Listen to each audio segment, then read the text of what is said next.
Welcome to episode 3 of The Rat and the Raccoon. I'm Nukes, and this is Wheezy. Hello. And today we're going to be talking about a game that was banned in North America for 40 years from legendary game designer Sejiro Miyamoto. Would you like to give us some context on this, Wheezy? Yeah, for sure. So, yeah, Devil World is a maze style game developed by Nintendo and Intelligent Systems.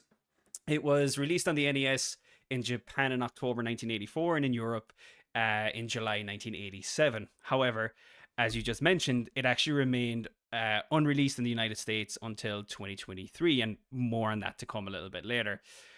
Essentially, you play as the main character, Tamagon the Dragon, who I can only describe as a great value brand or Walmart Yoshi, or Yoshi at home, if you will, whichever meme you prefer. Also, as well, there is a second player component. If you do decide to play with a buddy, your buddy will control a red version of Tamagon. Now, at its core, being 100% brutally honest, this is a Pac-Man clone. In the first level of each round, your job is to direct Tamagon through different maze dungeons and consume dots, which look suspiciously like rosary beads, all while you try to avoid monsters. Now, Tamagon needs to touch religious looking crosses to gain power for his fire breathing attack, and in order to maintain the ability to consume the dots in the maze too. Now, without the power of the cross, you can't actually complete the maze and move on to the next level. Now, when you do actually move on to the next level, the player needs to collect Bibles, which give Tamagon his fire breathing power. But rather than collect dots, you have the task of bringing these Bibles to designated locations so that you can move on to the next round. Now, alongside this, in each of these level types, the devil, Satan himself, I don't know if it's Satan himself, but a very demonic looking figure, stands at the top of the screen, and at different intervals, he points in different directions. This will cause these minions to spin wheels, which move the boundary wall of the map, and essentially it adds a danger element as it runs the risk that Tamagon can get crushed or trapped so that you can't get away from the enemies. Now, I should note as well that there's also a bonus game in between levels where the devil and the monsters aren't present. In these rounds, you have a time limit to collect 6 bonus boxes for points and 1-ups, and you actually control the movement of those boundaries by running over arrows on the maze's path. So essentially, the game runs through that cycle over and over. Level 1, collect the dots. Level 2, place the Bibles in the designated areas. And level 3 is that bonus section. And that's essentially the gameplay in a Mhm. nutshell. So, as you had mentioned, this game was designed and developed by the father of video games himself, Shigeru Miyamoto, and Nintendo game legend Takashi Tezuka. Now, interestingly enough, it was Shigeru's first console only release after a period of working on arcade games, and it was actually Tezuka's first project after joining Nintendo full time. So, taking a retrospective look at what their collective list of games throughout the decades is now, this Devil World title does stick out like a sore thumb. Now, at the time, it also stuck out like a sore thumb in Nintendo of America's eyes too. And so this goes back to what we'd mentioned about it being unreleased for so long. The story goes that Shigeru and Takashi flew all the way over to Nintendo of America to meet the president, Minoru Arakawa, who I believe was based in New York at the time from my research. And they arrived only to be told no with regards to releasing the game in North America due to the religious imagery. Now, personally, I mean, a simple phone call would have sufficed to say no. Imagine flying all the way over there and getting to. I'm sure there was other items on the agenda, so I'm just being a jackass there. Um, but it's very interesting that Nintendo of America flat out said no to this release, whereas it did get the release in Japan, naturally enough, and in Europe. Now, it's well known that Nintendo of America had strict policies around that time surrounding violence, sexual content, and religious content, as adjustments were made to many video games that were released in this time period. So, some of the examples that stick out are like Castlevania and Dragon Warrior.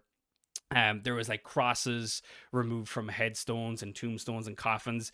And then one of your favorite series, Dukes, The Legend of Zelda, Link to the Past in Mhm, Japan is actually called the Triforce of the Gods, which I'm sure you're already familiar with.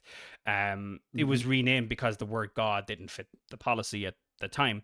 And alongside this, Aghanim, a wizard boss in the game, who's very well known, is actually a priest in the Japanese version, but that detail was removed in other versions. So with all that being said, a kind of word vomit there with regards from me with regards to all of this kind of historical context about the video game, Nintendo of America's policies at the time. I kind of want to lead us into our first talking point, essentially get Weez to shut up and get you to say to say something. What was going on in America at the time culturally that led Nintendo to make these decisions to either remove content or adjust content from a game, or in Devil World's case, just not release the game for 40 years. Yeah, I mean, the tone in American culture usually goes in like waves. So like you have these decades where things are very more open, more whatever. Like the 1920s were very open, but then after that, it was very, very puritanical and hardline until the 60s again. And then the 60s and 70s were a lot more free loving again. You know, their movies were a lot more gritty. They were sex in the movies. There were all of this. And but certain movies from those 70s eras and a lot of the actual things that happened, like, you know, the Manson family and serial killers had started this sort of a satanic panic, as they call it.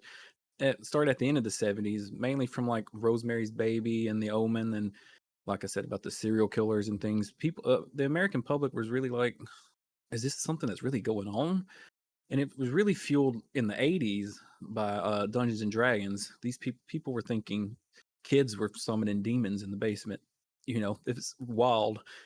And so the whole tone of the 80s is a lot more pulled back again. You know, we think of the 80s as, you know, synth music and cocaine, but it was And really, just an array of awful colors. yeah, but really it was very toned down compared to the 70s in media anyway. Like even the horror movies, like you think of the Texas Chainsaw Massacre and then compare it to something like, you know, uh the Nightmare on Elm Street films, and it's a lot more they're more wacky compared to Texas Chainsaw Massacre, and loads of movies from the 70s were just gritty. And I think this kind of made Nintendo of America probably wary about delving into anything religious at all, because they didn't want to pull the ire of the American public. And you know, it was banned in North America, but you know, Canada's always been a lot more looser about that than the United States has. Yeah, it's interesting too that you know a company back then would be so tuned in, I guess, to what's going on culturally to the point in which I guess they don't want to tarnish their own reputation by I guess what I'm trying to say is there's a lot of like self-awareness but with Nintendo Hmm. regards that decision that they have done so much market research, I guess, and have a very strong understanding of the kind of socio-political climate at the time to think to themselves, right, we need to like tailor back and tone back this content here because it's not going to look great on us. Um so I guess with regards to this satanic panic era that you had mentioned, like is it's not something that I'm overly familiar with. Like what in your opinion, or if you don't know, it's fair enough, we can move along, but what in your opinion like caused that from like going from people reading about satanic stuff and being like, oh, whatever, to it actually becoming this problem? I don't want to use the word problem because it wasn't really a problem, I guess, but more conscious in the minds of everyday Americans.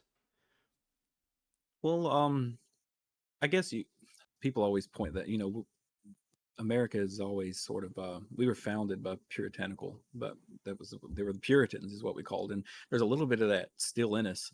I don't know. It's like the Europeans make fun of it all the time, like we're afraid of afraid of nudity on television, but we'll watch violent movies. It's like it's something I don't know what actually causes that, but I don't really have. I wasn't alive for that satanic panic, but I was alive for the second one at the end of the '90s, where it was, Harry Potter and Sabrina, which I live in the Bible Belt, so maybe Sabrina the Teenage Witch wasn't that big of a deal across most of the country, but I know people that I went to school with who weren't allowed to read Harry Potter or watch Pokemon or anything because of this. It was another sort, and Marilyn Manson music, oh, they're demon worshippers.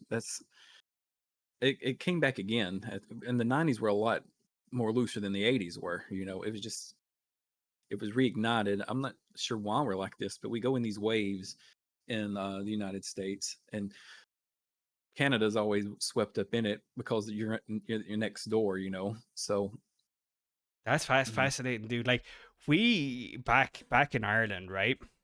And I just put it out there. Come from a very Catholic background. Now, to this day, and it's probably getting a little bit personal, but like I'm not a practicing Catholic whatsoever. But I did grow up in a very small community that's Catholic orientated.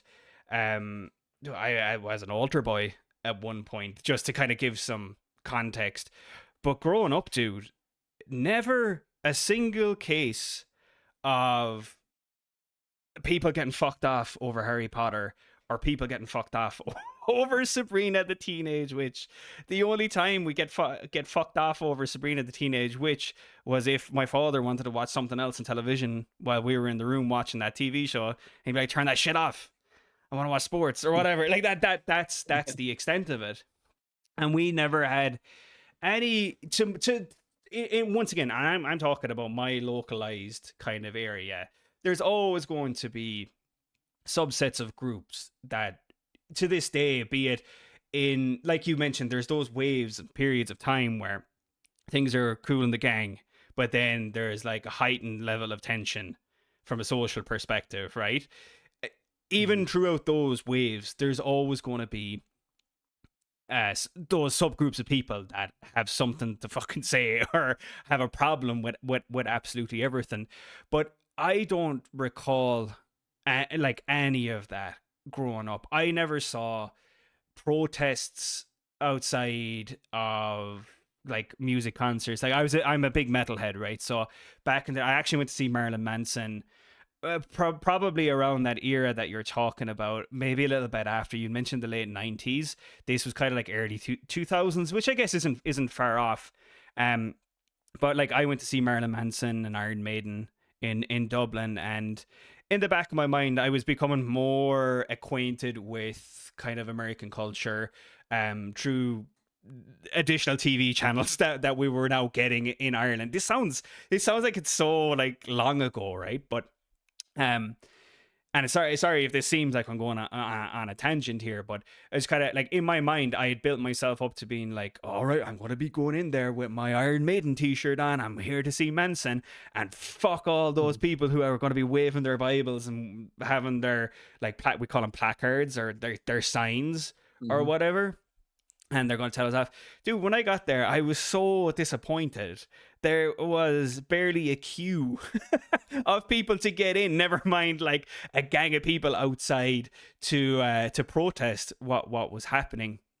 Um, Mhm. so growing up, I never saw. Once again, I never really saw any of that stuff, and we've always been Ireland. The Ireland that I grew up in, while stereotypically maybe known for being a religious Catholic country, we're actually quite loose with regards to the content that we consume. Every so often there might be, 50 Shades of Grey comes out and everybody goes a little bit nuts for it, and some people will ring up a radio station and complain, but that's really about the extent of it. So yeah, it Mhm. makes sense then, based off your description of this satanic panic that would have occurred at those different periods of time, and the intelligence and the foresight in Nintendo to be like, okay, cool, we're just not going to release this game because we think it would cause an absolute stir. So makes sense to me. Yeah, I mean, it made perfect sense. And North America was the largest video game market at the time, and I think now it's China. But at the time, we were us, Canada, and Mexico all together were the largest. So they did a lot of bending for the United States because we have the biggest population out of the three. Yeah, and it's one of those things that I personally now, like, looking back on it, I'm so glad that they did tailor that content to a degree so that they can become successful, and have the same level of success that they have today. Although it is up for argument, like, if they did just push everything out there anyway, maybe it wouldn't have made a difference. You don't really know. Like, would there have been a big kind of war against Nintendo? From like a protest perspective, had they gone ahead and just like put all of this stuff in the game, not only just the religious stuff, but the like violence and nudity. It's totally up for debate. Like, I could definitely see the other side of the argument. While I say, like, I am glad that they went that route, I'm like not stupid. I'm not stupid from the perspective of, like, Sega at the time, in Mortal Kombat, I think it was the Mm, Genesis, they full on released like that game with all of the blood and the gore. Whereas Nintendo tailored it down. I think they changed like the color of the blood so it looked more like sweat or something, to my understanding. And apparently the number of units that sold on Mortal Kombat on the Genesis like doubled that of Nintendo, which it's kind of like, well, maybe Nintendo might as well have just fucking gone ahead and released everything, which is crazy. And it's kind of like another thing I kind of wanted to talk about. It's kind of just popped up in my head right now, is you personally, right? And I'm going to give you my opinion as well, right? If you're growing mhm, up as a teenager, as a, and so someone tells you, right, you own a NES or NES, so whatever you want to. I always call it NES because of SNES or whatever, but you own a mhm. NES, right? And you've got Mortal Kombat, and your cousin Dick comes over to the house, and Dick says, "Oh, this is the shitty version of the game. It doesn't have like the red blood, and it doesn't have this, and it doesn't have that." Like, yeah, I'm gonna sit there and I'm gonna want the 100% uncut like edition. If somebody tells me that I can't, especially as a young teenager, if someone tells me I can't have a particular thing, I'm going to go out of my way, and I know the thing exists and I can get my hands on it. I know I'm probably going to go out of my way to get it. So in a, Yeah, in a in a way, exactly.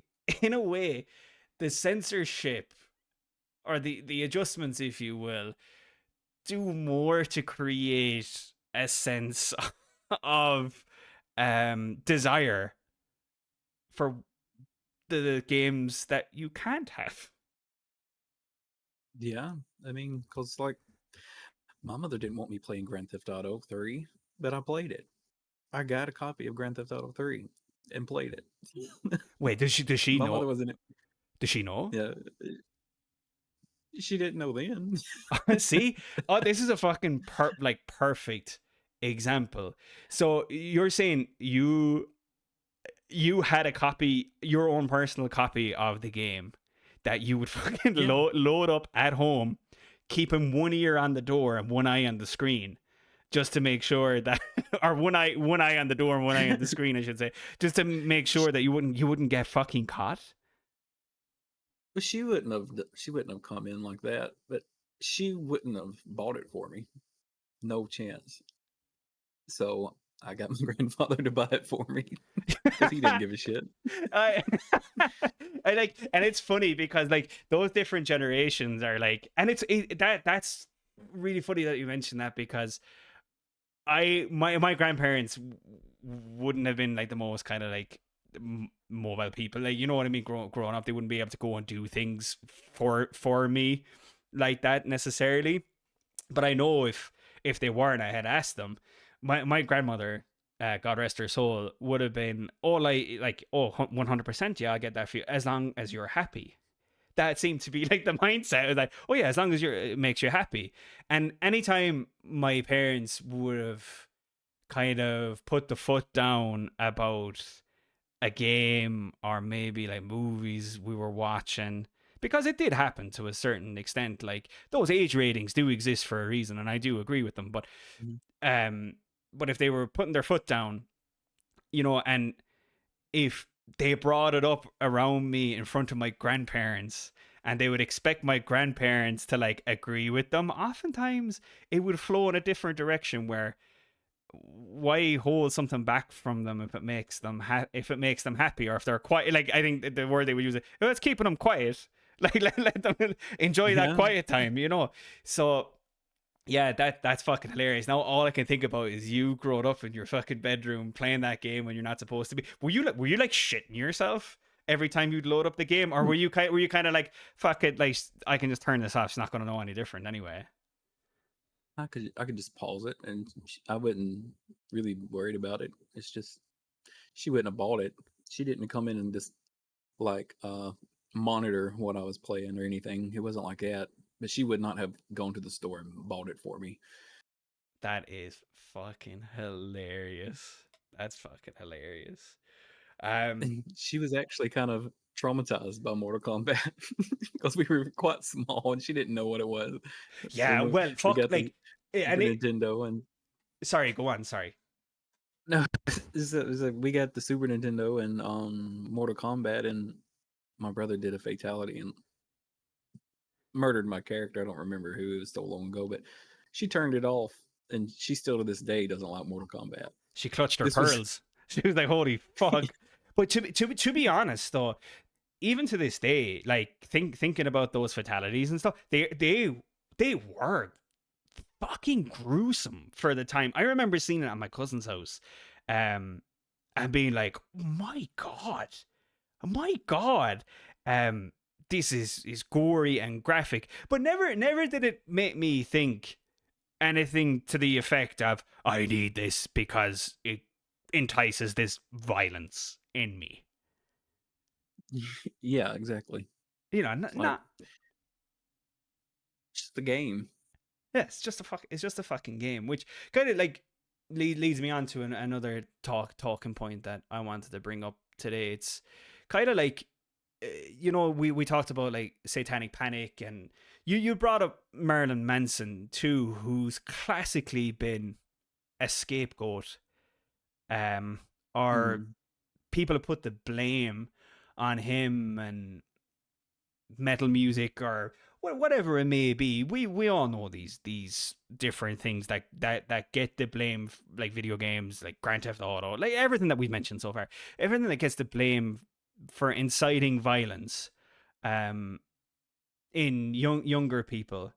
Um, like, to me, it's not a case of the content that's being consumed. It's never a case of the content that's being consumed is the cause of these issues. It's always how the content is being interpreted, right? Or Mhm. the mind of the individual who's consuming the content. And I guess I do agree with, like I mentioned, the age ratings and things like that, because of course there's going to be things that are in games or in movies, TV shows, what have you, that are never going to be appropriate for all ages, right? That's a given, and I completely 100% agree with those ratings, and they're usually bang on the money as well.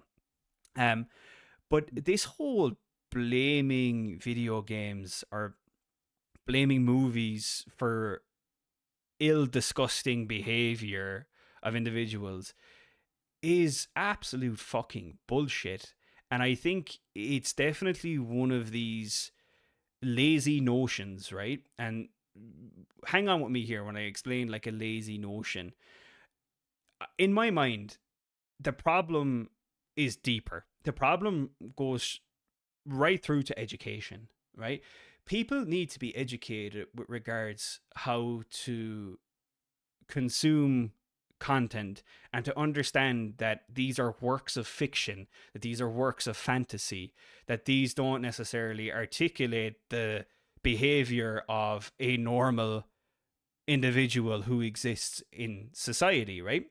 And I'm not pointing fingers at anyone's education system in particular, because it's not really a honed in upon subject, definitely back in Ireland or anything like that. But maybe it's the responsibility of the family, you see, to educate in that manner. So I think it's a Mhm. very lazy notion, rather than sitting your children down, be it in the classroom or at home, like I'd mentioned, and educating your children to be like, okay, so like this game is about somebody who's clearly a violent socio psychopath who steals cars, blows things up, runs people over. It's like, you understand that this is not normal behavior, right? And it's just giving you the perspective of that individual. While you're controlling the individual, while you're doing that, it's just giving you a glimpse into what those people are like, which is incredibly wrong. And I think that those conversations should be happening with, people who are grown up teenagers, or people who are impressionable, I should say. Mhm. And I do think it's just a kind of a lazy notion to just point the finger of blame at the likes of like a musician, or the likes of video game devs, or the likes of TV directors and producers who are being artistically creative, and their overall objective, in my opinion, is to, not in my opinion, but their overall objective is to actually kind of like detach us from our normal day to day, give us a little bit of a distraction in our recreational time, um, and just help enjoy life a bit more. So it's kind of Mhm. ironic in such a way. Yeah. It it goes through, like, in the 1950s they started really hard on movies, like, it's because video games didn't exist. Well, if I don't think they did. I mean, they might have been the very, very early stages in some secret secret university or something. Who knows? I don't. But I do know that they had like these codes for movies back then. Like, you couldn't imply sex happening. I mean, you couldn't show it, so it had to be implied. Like, what is the Marilyn Monroe movie, The 7 Year Itch? It's the most famous movie about adultery where adultery never takes place because they couldn't show it. you know. And then that, further back, it was novels. When novels first came out a long time ago, they thought it was rotting the children's brains, rotting the youth's brains. And then they did it with rock music again. And then it was a TV. I don't, probably they did it with TV. I don't know much on that, but then it was video games just turned right there, and because video games were starting to take off at the end of the 80s, the whole industry almost collapsed in the 80s. Maybe we can do a episode on that in the future. I would love But to do an episode on that. Yeah. the industry almost completely collapsed, and um, but it didn't. Nintendo saved it basically. We probably wouldn't have a video game industry now without Nintendo. So maybe that's why they were towing the line so much, because they were trying to keep everything together. And in the 90s again, they attacked Mortal Kombat. That's the reason North America has ratings anyway on video games. Mortal Kombat. We didn't have them before. We didn't have movie ratings until the 50s. Because movies from like the 20s and 30s, and while still not as wild as today, it was pretty wild to consider the time that it was released. And we just go forward, and then they pull back, and then we just go further again, because then after they pull back in the 90s, then here came Grand Theft Auto to shake it all up again. And I don't know if we've really pulled back since then much. Yeah, Not on video games. I was gonna ask, like, what's been the most recent kind of video game that has, not unanimously, I don't want to use that word because that like infers that it's like the majority. I think it infers that the majority are pissed off, but I don't think I think there's been anything really crazy since, right? the last one that I remember, I mean, this doesn't mean it's the last one that happened, but the last one that I personally remember a big fuss over was San Andreas with the hot coffee mod. That was all over the news, and they were going to take it off the shelves. And I don't know if you know what the hot coffee mod is or I whatever. do It's not. where originally in Grand Theft Auto San Andreas, you can go on dates in the game, and they had um, fully modeled mini games of having sex with the dates. But they removed it from the game because it was going to give them an adults only rating. But the code was still in the game, and people hacked it. And then it became a big deal because it was still technically in the game. Should they remove them off the shelves and make an adults only, which an adults only rating in the United States is a death sentence for a game. It's not because Walmart can't sell it, Target can't sell it, GameStop couldn't sell it if it had adults only on it. So they had to fully take all the ones that were still on the shelves, or maybe all the ones that they released after that, and remove the code from it. And it was a huge big deal here because it Fuck. was. But that's the last one I remember. Fuck. I didn't even know about that. Like, could you see full on like fucking in that? I just gotta put it out there. Could you see everything, Well, I mean, it was or is it like that soft core? PlayStation 2 graphics, but I mean, I don't think it showed like full blown penetration. But I'm just curious. I'm just curious. It's like, I don't fucking like how you said. Well, it is PlayStation 2 graphics. It's like as if I'm gonna go and look at it and be disappointed and come back and complain at you. Like, get out of here. No, I didn't actually know about that. And sorry, you're gonna be like, oh yeah, you're asking me again. Hot coffee mod. Is that what it's called? yeah, Okay. yeah, No, you don't. HOTCO. You don't need to fucking spell it out for me. Yeah. Says in San Andreas. There's Go ahead and put it into Google and have it ready to go. Oh man, it's funny. Like when we're here talking about all of this stuff. I don't know if you've noticed this, but I was talking to a few other people who are not sex crazed perverts or maniacs or anything like that before the accusations start coming out here. But if you've gone onto Steam lately and you look at like top selling games, it's all like 18 plus sexual nudity type Yeah, of games, so I think it's fair to say that at this juncture really that uh it doesn't matter, it's a free for all, right? The internet has pretty much. really opened up the world for all that's good and bad to like all of this type of content. And it's like I kind of said earlier on that back in the day when I was a teenager and like we chatted about with you and GTA 3, that if you really want something, you're gonna go and get it. You're gonna try and get your hands on it, and it was much more difficult for us back then. We all didn't have like a grandfather that was as cool as yours, but I can only imagine like being a teenager today, or being, you know, a younger person today that's kind of told, no, you can't do that. It's like, Just okay, get sure, on and you just go Steam. onto Google and do a Google search and it's yours. Like it's a completely different world that we live in today, and it's, for better or worse. Um, it's it's wild just to think that Nintendo had these policies. I know we started off talking about Devil World and we've gone way down a rabbit hole here, which I'm delighted we have.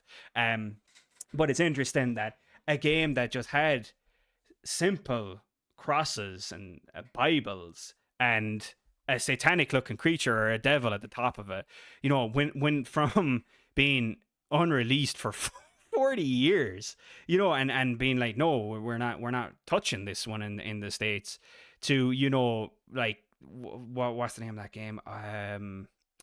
Uh, One of my buddies plays it a lot. Tiny plays at Binding of Isaac, Rebirth. Like one of the Hmm. parts in that shows like a holy Bible falling off a shelf and killing somebody. Like, and Well, that's like fully playable on Switch, I believe. Um, uh, that's y- it's kind of interesting. I hate to cut you off, but no, go for it.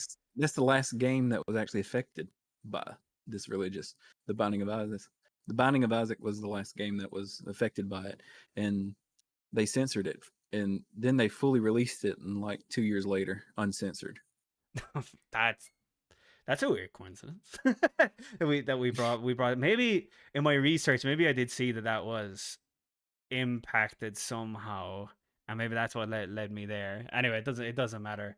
Um, yeah, it's just amazing how far the whole thing has come now with regards to, you can put on a VR headset and off you go. That's all I'm gonna say. I'm not gonna go any further than that. From being like, people clutching their pearls at the sight of a holy cross in a game. It truly is just. It's definitely mind blown for me, because I've come from a place that we never had like problem, like issues with that kind of thing. Mhm. So I'm sure for you, it's not as like mind blowing or mind boggling. You're kind of like, no, it makes sense. Like, I've come from a place that historically, like, I understand the context and what have you. So yeah, I think another kind of point that I wanted to bring up today, that's kind of like bringing us back on track, if you will, um, is that by they I mean Nintendo, had no problems during that time period with converting games, right? So they had no problems with, like I mentioned, like taking holy crosses are out of games, renaming stuff in games, like tailoring the games essentially to the American market. My big Mhm. question is, why didn't they do that with Devil World? Why didn't they just change the devil to a big burly man, or something, like a big bad guy? Change his minions to smaller bad guys. Um, and just remove all of the religious stuff. So that was one of my questions. So I went away and I did a little bit of research, as I like to do for these podcasts, and I think one of the main reasons that they didn't do it, and just for context as well, before I get into that, before anybody's like curious about what games they did this with, like I'd mentioned, we had Castlevania earlier on and Zelda, but let's talk about the extent that Nintendo went to in these circumstances with regards converting games. Super Mario Bros. 2 in Japan, upon release, is a completely different game in the United States. It's actually like a different game.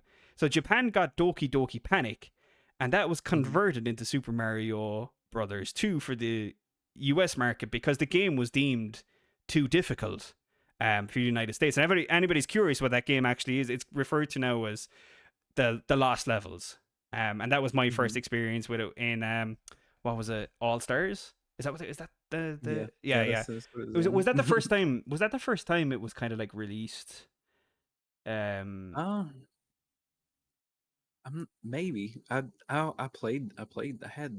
the Super Mario All Stars, and I always played it on that. So maybe that was the first time it was released. yeah, it was definitely my first experience with it. But anyway, I'm just like, just wanted to convey to the extent at which, they would tailor stuff to the American market. So yeah, why not Devil World? So I looked it up, and I think it's mind blowing the amount of Pac-Man clones that already existed at this time. I challenge everybody listening to me, or listening to us, or listening to me speaking what I'm saying right now. Go to Wikipedia and type in Pac-Man clones, and the number of games that come up is absolutely astronomical. There was so many of them out there. So I think that they probably decided, the market's already flooded with this type of game. Why go to all the effort now of changing the religious iconography and all that stuff for a game that might not do so well? So that's my first take on why they didn't actually do it. And then secondly, I'd actually love to see how well the game performed from a sales perspective in Europe and Japan. I wonder if it didn't do so hot. And if somebody knows the answer to this, by all means, shoot us a comment. If you're listening on YouTube, I'd love to see what those numbers were like in comparison to some of the other titles that they had released around that time as well. So I think there was a conscious decision made.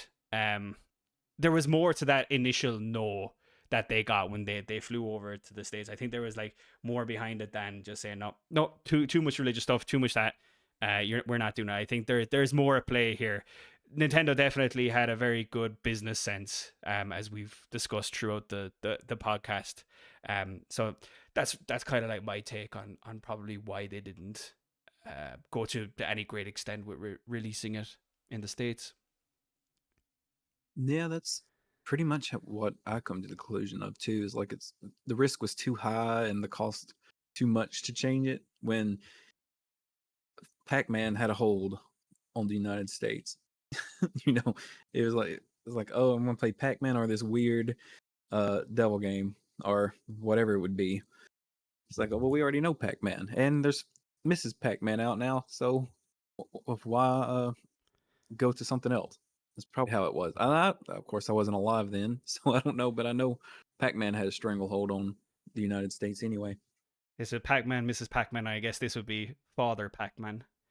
But Yeah, Father Pac-Man. Father Pac-Man would be the joke name that we could give it. But yeah, like super interesting. Even the video game cover art, it's just kind of like Yeah, it does.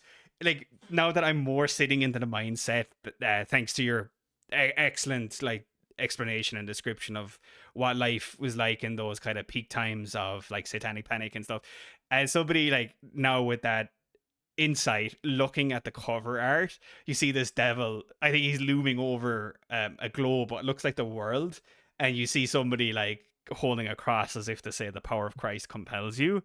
Oh, I can yeah, I, I can immediately see why Nintendo of America were like, I ain't fucking touching this with a 10-foot pole. We're not going near this one. um so yeah, and it's I'd love to know why they decided last year to be like, oh, let's release let's it. Like, yeah, let's just release it now. Look what let's these fuckers are playing now. yeah. They're cat girls banging each other.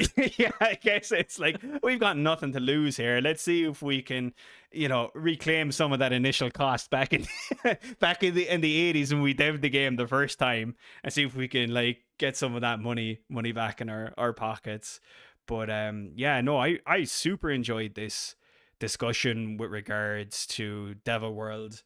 Um and doing the research for this was particularly fun as well, to see all of the religious icons and the violence and all of the stuff that's just been like taken out or changed in video games, and the reasoning behind it why as well, and just the acute business sense that Nintendo had is just fascinating. There's arguments to be made that maybe it wouldn't have made a difference. Maybe it did make a difference, but at the end of the day, this was like a super fun topic.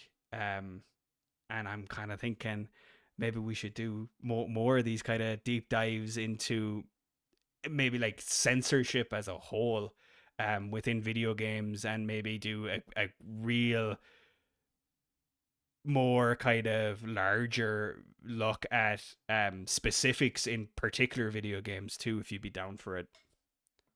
That sounds like some good topics we could get out of that. Yeah, for sure. All right, we'll wrap it up here, folks. So this has been the Rat and the Raccoon podcast with Nukes and Wheezy. We are on YouTube, so hit that like, subscribe, and you can turn on the notifications as well. You can leave us a comment too. Feel free to follow us on Spotify, and we are also on Apple as well. Until next time, this has been Nukes and Wheezy, and we'll catch you in the next episode.